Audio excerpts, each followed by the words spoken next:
Me metieron aquí debajo y estuve más de 2 días sepultado. Fue desenterrado por un santero, por un hechicero vudú. ¿Te imaginas que después de ver a un ser querido siendo sepultado, te hagas a la idea que lleva muerto más de una década, se aparezca tiempo después en la puerta de tu casa? Sean muy bienvenidos a su dosis de curiosidad. Pues sí, en este video te cuento cómo este mismo caso le sucedió a una familia en Haití. En una aldea en el centro de Haití llamada Lester, en los años 80 entra un extraño hombre, el cual se acerca a la casa de una de las habitantes del lugar, llamada Angelina Narcisse. El misterioso hombre era su hermano, pero aquí la situación era que su hermano, llamado Clervius Narcisse, tenía más de 18 años de fallecido. Lo más inquietante que su propia hermana Angelina lo había enterrado un 2 de mayo de 1962. Ella misma vio cómo lo habían sepultado. Clervius se presentó usando un apodo de la infancia que solo los hermanos conocían y recordó cosas que solo miembros de la familia eran capaces de conocer. Así que después de escuchar su historia, los familiares se acostumbraron a la idea de que un ser querido había regresado del más allá. Por increíble que les parezca, este caso es más que real. Esto tan inquietante que les presento fue uno de los tantos informes en Haití. En el último siglo se han dado varias situaciones parecidas a la de Clervius. Personas que se creían muertas y que sus propios familiares veían cómo eran enterradas años después, regresaban de la muerte. O sea, que habían reaparecido y en algunos casos aparecían aparentemente sin voluntad propia, como en la cultura popular se les conoce, zombies.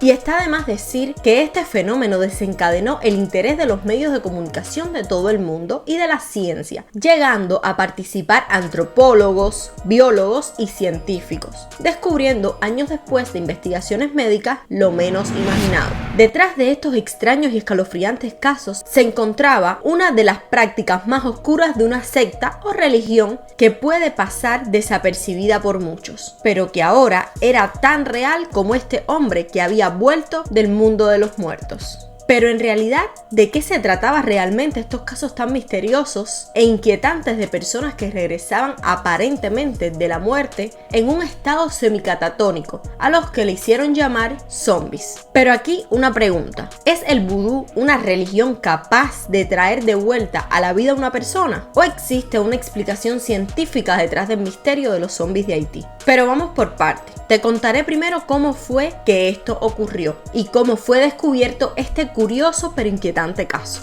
Y después te explicaré la parte científica de este fenómeno llamado zombificación. El caso más conocido comenzó con Clervius a principios del año 1960, cuando este comenzó un conflicto con uno de sus hermanos por la disposición de unos terrenos heredados. Pero para Clervius este no era su único problema. También era acusado por haberse negado a mantener a sus hijos, los cuales no había tenido con una, sino con varias mujeres de la aldea. Poco tiempo después, Clervius fue internado en el hospital Albert Schweitzer. Se sentía muy mal, escupía sangre, sufría fuertes dolores de estómago, náusea y otros síntomas. A pesar de los síntomas, los médicos no lograron dar un diagnóstico preciso y el estado de la salud de Clervius empeoraba cada segundo, hasta que falleció 3 días después de haber ingresado al hospital a los 43 años de edad. Su certificado de defunción fue firmado por un médico haitiano y otro estadounidense, y en este se especificaba que la causa de la muerte de Clervius había sido hipertensión maligna y edema pulmonar. Al día siguiente, el 2 de mayo de 1962, Clervius fue velado y enterrado. Pero lo más doloroso era que los familiares presentes en el funeral no sabían que Narcisse escuchaba sus llantos y lamentos, así como también oyó al médico decir que estaba muerto. Mientras lo enterraban, sintió como un clavo atravesaba su mejilla. Clervius estaba presente, pero lo duro es que no podía moverse ni decir nada. Yo morí el 3 de mayo de 1962. Me metieron aquí debajo y estuve más de 2 días sepultado. Fue desenterrado por un santero, por un hechicero vudú, que lo revivió. Cuerpos sin alma. 18 años después de su muerte, es que las preguntas ante la resurrección de Clervius comenzaron a surgir. Clervius estaba dispuesto a contar todo lo que sabía. Después de que el mundo supo de este insólito caso, se inició una serie de investigaciones científicas, como les mencioné anteriormente. Gran parte de la comunidad médica internacional, incluso la Universidad de Harvard, se adentró para descifrar el misterio, al mismo tiempo que la prensa exponía ante el mundo el caso del hombre que volvió de la muerte. En 1984 lograron entrevistar a Clervius, el equipo de la cadena británica BBC, y este revela que no era el único que había vivido este inquietante suceso. ¿Había otros zombies en aquel lugar? ¿Otros además de mí? Oh, sí, había cantidad. ¿Cuántos había? Había 151, pero uno murió. 150. Todos allí dentro. Así es, el caso de Narcís fue solo uno más en Haití. Personas enterradas vuelven a la vida, proceso ya conocido en el país, pero que para el resto del mundo era algo irreal, la zombificación. Les explico, esto es un castigo realizado por un sacerdote vudú llamado Bokors o Hungan. Por ejemplo, este es el caso de Francina Ilius, a quien enterraron en febrero de 1976 y apareció vagando en un bosque en 1982. Su madre la reconoció por una marca de nacimiento. Según informe, esta había sido castigada por adulterio. Clervius recibió este castigo de la religión vudú por la disputa que tuvo con su hermano y por no haberse hecho cargo de sus propios hijos. Este castigo fue suministrado por un brujo de dicha religión, quien le dio a probar una extraña poción que le causó todos los síntomas que desencadenó su muerte. Desde el momento que es mencionado este relato, este se tornó más increíble y retadora para la comunidad científica. En esta entrevista también mostró la cicatriz que le había dejado el clavo que perforó su mejilla mientras lo sepultaban. How long was he in the coffin and what did he feel and think while he was in there? Pendant deux sequelles, ça a été He was suffering from the nail. Pero se preguntan cómo logró despertar, cómo logró salir de este ataúd sellado. Pues él mencionó en la entrevista cómo esa misma noche el mismo brujo vudú que le dio la poción para que muriera fue quien lo desenterró e hizo que se tomara otra poción para sobrevivirlo. Según su relato a continuación de esto, lo llevaron a la granja de un hechicero vudú. Pero la sorpresa más grande que narra Clervius es que al llegar se encontró con más personas que estaban bajo los mismos efectos de la poción que le habían dado a beber a él. Todas estas personas ya se creían muertas legalmente, pero en realidad, después de ser despertados, los llevaban a las tierras de vudú poderosos y los obligaban a hacer trabajo forzado, o sea, los habían convertido en esclavos. Narcís contó que aunque él podía trabajar, estaba en un estado semicatatónico. Este efecto catatónico es detallado por profesionales como un síndrome neuropsiquiátrico caracterizado por anomalías motoras que se presentan en una asociación con alteraciones en la conciencia, el efecto y el pensamiento.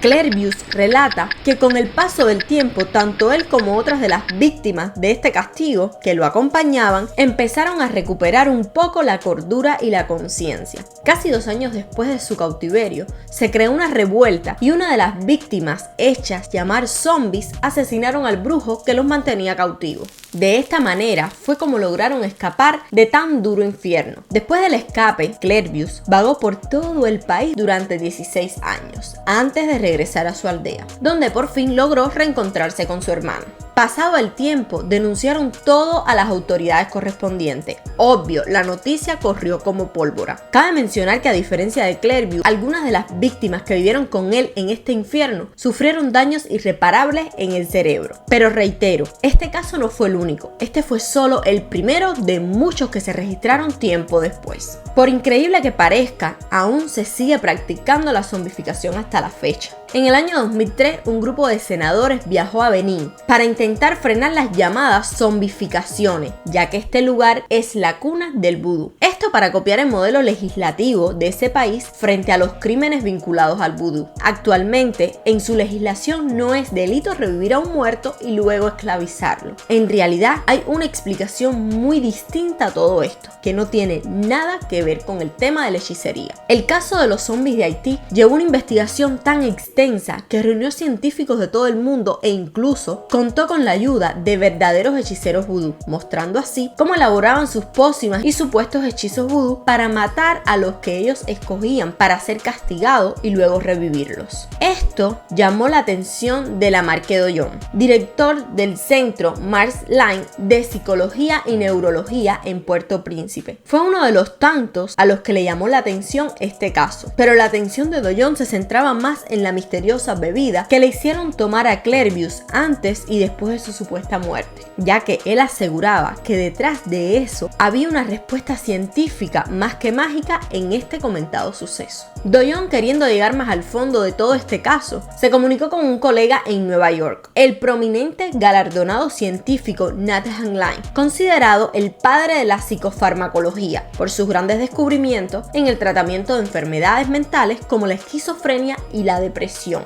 El querer llegar al fondo de esto era tan grande para la comunidad científica que Alain convenció a otros colegas investigadores en Estados Unidos y recaudó fondos para así poder financiar una investigación en Haití. El hombre escogido para esta fascinante investigación fue Go Davis, un antropólogo y etnobotánico canadiense del Museo Botánico de Harvard, pasándose varios meses en Haití en el año 1982 entrevistando a hechiceros vudú y recolectando mucha información y muestras del extraño brebaje y sus ingredientes para luego analizar todo el material obtenido en todos esos meses de investigación en la Universidad de Harvard. Las declaraciones de Davis al Newsnight fueron precisas. Decía: en pocas palabras, la composición de la pócima tenía componentes vegetales y animales, pero el componente que más llamó la atención fue el pez de la familia de los tetraodóntidos, que tiene unas 200 variantes de especie. Para que me entiendas mejor, el más conocido es el pez globo. Dicha especie tiene una neurotoxina llamada tetrodoxina, considerado un anestésico, como ya les dije antes, 160.000 veces más potente que la misma cocaína. Y este, por supuesto, era uno de los ingredientes principales y más fuertes de la pócima, causando un ataque letal al sistema nervioso. Desde hace varios siglos, el pez globo es un manjar caro, donde es llamado fugu. También es muy apreciado y con un potencial muy letal, debido a que los japoneses han comido pescado por muchos años y debido a que varios soldados fueron envenenados. En la Segunda Guerra Mundial existe una extensa literatura biomédica sobre el tema, explica Davis. Al investigar los efectos de una intoxicación por tetrodotoxina, los científicos a cargo de la investigación en Harvard mencionaron que al menos 20 de los efectos provocados por este coinciden con los reportes de Clervius, Francina y otros de los casos reportados. Un dato curioso es que en Japón se han dado descripciones de casos que eran iguales a los de la zombificación en Haití. Individuos declarados muertos despertaban en la morgue 7 días después o de muertos despertando en vagones camino a la cremación. Esta información hizo que los investigadores tuvieran un panorama un poco más claro, decidiendo probar la poción en animales como ratas y monos para comprobar sus efectos clínicos. La droga fue aplicada directamente sobre la piel de los animales. De 6 a 9 horas más tarde, los roedores dejaron de responder a estímulos en los ojos, oídos e incluso parecían inmunes al dolor. Tiempo más tarde ya los animales no se movían, parecían muertos, aunque respiraban relativamente normal y su corazón latía débilmente.